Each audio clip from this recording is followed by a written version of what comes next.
Day 3 of 100. I was having a conversation with a girlfriend of mine because we saw this funny quote on Instagram that said something to the effect of, when you're scared to get on the field, you have a tendency to boo from the seat. And I said, you know why people do that is because they don't recognize that every mistake is a gift. As an entrepreneur, one of the biggest lessons that I have learned is that there's really no such thing as failing. It's simply failing forward if you learn from the mistakes. Because as an entrepreneur, there are things that you want to do, there are things that you are, permitted to do or allowed to do, however you want to communicate that. And then there are the things that are in between the two of those, right? There's where you are, there's where you want to be, and there's this big gap in between, which is a learning landmine. You get to discover your tolerance for other people's ideas and opinions. And you get to really look at yourself. Are you listening or are you just waiting to respond? You get to look at your action and how you want to be compensated for that action.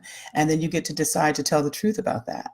Because sometimes people don't realize that someone mowing your lawn, for example, and say you don't have the money to pay them, and you live on an acre, an acre of land, and you want somebody to mow your yard for free, you, for example, giving them $20, it's inequitable because there's an intention there. It's the same way with being a business coach or strategist or content marketer, whatever it is. A lot of people do not understand that the time that it takes to create blog posts, video posts, social media posts across Facebook, Instagram, Twitter, LinkedIn, and then respond to the people on those posts, that's all part of giving.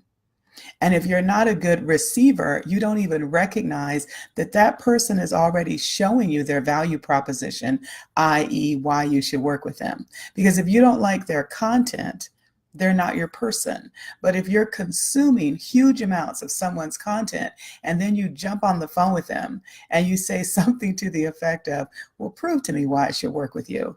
That person has every right to say, I don't have to prove anything. Because the thing of it is, when you begin to look at mistakes, one of the biggest mistakes that I see happening is that we spin into overgiving and under-earning. We give, give, give, give, give, not recognizing that you're teaching people not to value your work. So from a failure perspective, you end up spinning into either, resentment, arrogance. Your ego goes spinning out of control. You're flying by the seat of your pants. You have no system, if you will, to communicate with people the value that you bring, how you want to be compensated, what are the terms of agreement for the relationship. All of that has to be communicated. And these are wonderful gifts. So if you find somebody, for example, let's just say you're on a social media platform, take Facebook. You're on Facebook and someone inboxes you at 10:30, 11 o'clock at night. You have a choice. Are you going to respond to that? Because those are outside of your business hours. Because the moment that you give in, then what you've done is you put yourself in this unknown power, tug of power. It's kind of like every time I reach out to you, you better respond. You don't even know that that's the unmet agenda or agreement that somebody has. So I think it's time for people to really get clear that mistakes are simply guideposts to better business practices. So you, in that moment, using the Facebook example that I just gave, number one, you could say, put on your website what your office hours are. Number two, you could say, this is how we work together. This is how we play together. This is how we communicate. It's about a relationship.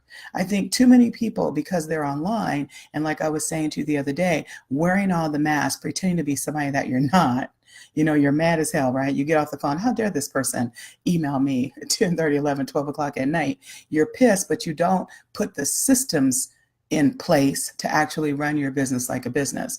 So what I want to encourage you today is to really begin to look at your mistakes or your perceived failures. What was the opportunity of a system that you could place into your business so that both of you are happier? Because what I can tell you, like, I'm a mother, and when My daughter, or our daughter rather, was a very young child. She needed structure. It's the same way in business. You wouldn't just let your child, if you're in a residential neighborhood, just run wild through the streets. The same way you perhaps might, if you were on an acre of land, they could kind of run out and play. You wouldn't do that if you're in a neighborhood on a busy street. So we all need structure. We all need guidelines, and then we need to be able to celebrate ourselves. I know for myself as a recovering perfectionist, one of the biggest lessons I've also had to learn is to stop and take a break and say, that was a good job. Small successes for the win, not this whole driving, pushing, go, go, go, go, go. Standing back, acknowledging that I've done the work that I said that I was going to do, right? And I've done that with humor. I've done that with a sense of play. I've done that with integrity, and I've done that from a space of truth. Then it was always a success. So give yourself permission to recognize that business is not a sprint, it's a marathon. You're in it for the long haul. So stop, like I was saying the other day, stop this whole energy thing of pulling. I call people, you're either an energizer or you're a drain. So really take a strong look at your relationships and ask yourself, in my relationship, how am I showing up? Because at the end of the day, every person that you meet is going to be a mirror of some unhealed aspect of you. I leave that with you to consider. Have a fabulous day.